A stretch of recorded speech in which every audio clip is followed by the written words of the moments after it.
Tonight's first guest has a hand in both of tonight's top stories, beginning with impeachment intrigue on the Hill. Let's start with a tweet from the GOP's witness during those marathon House hearings.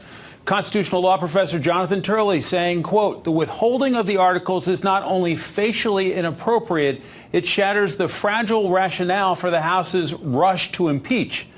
Congressman Jim Banks of Indiana joins us. He sits on the Armed Services Committee as well. Congressman, great to see you. Good to be with you, Mike.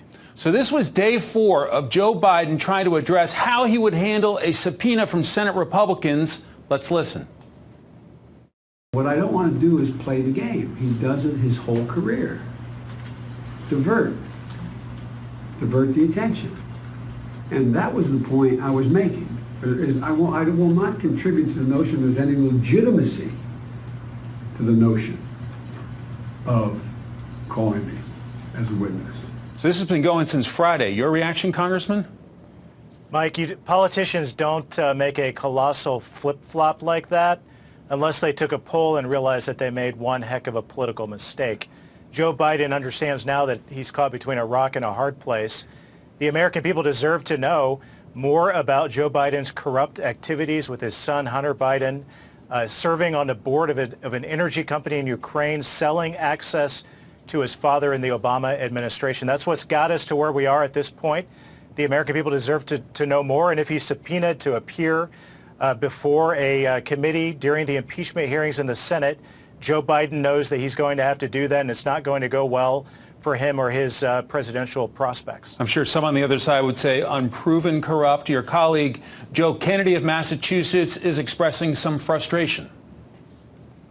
You don't go through the first part in the House and then just tee this up for a Senate process where the guy that is going to be in charge of orchestrating the entire Senate trial has said that the whole thing is already baked and cooked and there's nothing that anybody can do about it. You don't go and do that. That makes a mockery of the entire system.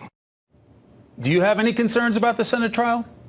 I have concerns that all along the way, my friend Joe and Nancy Pelosi and others in the House have made this process up as this went along. Now here they are, and the American people are laughing at how much of a joke this has become, where the leaders in the House are refusing to send the articles of impeachment to the Senate because they know this is a flimsy case. They failed fundamentally to make the case to the American people that impeachment should move forward. Mm-hmm. And now you have Nancy Pelosi, who said this was an emergency, that we need to impeach the president because of concerns of national security and the importance of upholding our democratic systems. And she's proving that all along that was a lie among many other lies by not moving forward and allowing the Senate to do their job in the next step of this process. Everyone sees through this. They see it for what it is.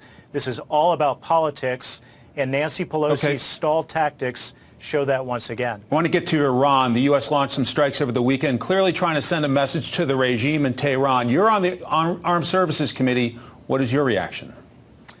Mike, one of the untold stories in all of this is the remarkable restraint and wisdom that President Trump has shown in our engagements with Iran ever since the day that he came to office. We replaced the failed policies of weakness and appeasement of the Obama administration through the JCPOA, through rewarding Iran for bad activities, with the maximum pressure campaign of the Trump administration, where we've shown strength every step of the way. The recent strikes on Iran have been an appropriate response to Iran's activities of late. Iran has blood on their hands, and the strikes that the administration pulled off in the last day or so have been appropriate, effective, and a reasonable response in the way that we should treat Iran moving forward.